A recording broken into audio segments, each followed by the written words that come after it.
menyatakan hakim terlapor terbukti melakukan pelanggaran berat terhadap kode etik dan perilaku hakim konstitusi sebagaimana tertuang dalam Sabta Karsa Utama, prinsip ketidakberpihakan, prinsip integritas, prinsip kecakapan dan kesetaraan, prinsip independensi, dan prinsip kepantasan dan kesopanan. 2. Menjatuhkan sanksi pemberhentian dari jabatan Ketua Mahkamah Konstitusi kepada hakim terlapor. Anwar Usman dipecat, drama MK dan ambisi kekuasaan makin ruwet ya. Pak Jokowi, ayo dong jangan diam, jelaskan apa yang sebenarnya terjadi. Akhir-akhir ini yang kita lihat adalah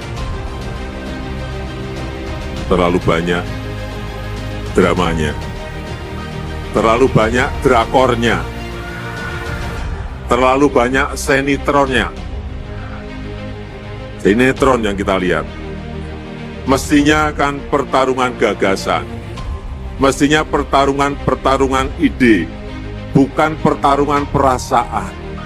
Kalau yang terjadi pertarungan perasaan, repot semua kita. Saya lihat justru apa yang disampaikan oleh Pak Presiden ini, Pak Jokowi, ini justru ya membenarkan ya selama ini apa yang terjadi gitu. Kalau kita lihat drama-drama politik kan mulai dari bahkan sejak membicarakan tentang 3 periode sampai dengan drama terakhir yang kita lihat di Mahkamah Konstitusi gitu. Sehingga pertanyaan kita ya, siapa yang membuat drama ini gitu? Siapa sutradaranya? Dan saya kira kita cukuplah bermain drama ini, jangan sampai kemudian proses pemilu ke depan juga berlangsung dengan drama-drama gitu. Dan ini akan memberikan legitimasi yang buruk untuk proses pemilu kita dan demokrasi yang kita bangun selama ini gitu. Iya, setelah pemeriksaan alhamdulillah sudah tuntas. Tinggal terakhir nanti kami periksa sekali lagi Pak Anwar Usman. Ketua kebetulan paling banyak dilaporkan. Begitulah keterangan yang diberikan oleh Jimli Al-Siddiqi saat diwawancara oleh awak media beberapa waktu yang lalu sebelum lanjutan sidang berjalan kemudian. Sebelum melanjutkan, salah seorang jurnalis bertanya, artinya yang sangat bermasalah ini terbukti bersalah ya? Yang dimaksud sudah pasti Anwar Usman, dan spontan dijawab oleh Jimli dengan tegas, iyalah. Ya, dari dialog ini sudah jelas Anwar Usman telah melakukan pelanggaran berat alias bersalah. Lalu bagaimana kelanjutannya? Apakah ini masih terkait dengan urusan drama atau drakor? Wah, kata Jokowi nggak usah diteruskan nanti kemana-mana. Secara logika awam nih, kalau sudah melanggar kode etik atau putusan yang sudah dikeluarkan sehingga mengubah syarat cawapres, maka seharusnya posisi cawapres Gibran bisa direvisi ulang kan? Lagi-lagi apakah ini sebuah drama atau memang kebanyakan main drama? Jadi, pencawapresan Gibran sudah bisa dinilai cacat berat secara moral dan etika kan? Dan aroma nepotisme pun sangat tercium keras di sini. Ya, jadi ingat bagaimana nepotisme itu sangat subur di era rezim Orde Baru ya. Dan rezim ini adalah rezim di mana Prabowo punya mertua yang juga sangat licik. Maka nggak heran bisa berkuasa sampai 32 tahun lamanya. Karena rakyat sudah muak, maka terjadilah gelombang reformasi besar-besaran. Maka jangan sampai demo besar-besaran juga akan terjadi yang mirip-mirip dengan reformasi itu. Jangan sampai ya. Cara-cara ini benar-benar kacau. Tidak salah kalau ada tuduhan bahwa ini adalah upaya merusak konstitusi. Kalau konstitusi dirusak dan hukum dipermainkan atau dikangkangi, maka apalah arti demokrasi? Apakah orang-orang yang mau berkuasa ini lebih suka negara ini berubah menjadi kerajaan aja?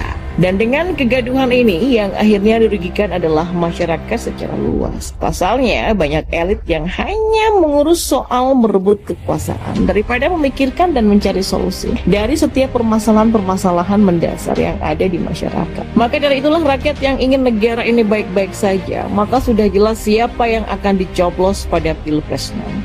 Meskipun nanti ada upaya mengatur kemenangan atau curang, tapi rakyat adalah kekuatan yang sangat dahsyat. Perlu diingat bahwa tidak ada kejahatan yang sempurna, selalu akan meninggalkan kotoran dan bekas-bekas yang terhina. Namun orang-orang licik selalu ingin memolesnya. Dan dalam perjalanan hidup ini, semua orang bisa ikut atau berpotensi melakukan keburukan, apalagi dalam lingkungan yang penuh dengan para penguasa yang rakus. Jika nanti Usman benar-benar dipecat, bukankah ini merugikan dirinya? Atau sudah ada skenario lain sehingga dia baik-baik saja? Usman kan diberhentikan dari ketua MK, tapi tidak diberhentikan sebagai hakim konstitusi. Kalau Jokowi pernah bilang dengan kata ruwet, maka ini bisa jadi adalah drama atau drakor yang memang benar-benar ruwet. Kenapa seorang ketua MK mau melakukan itu?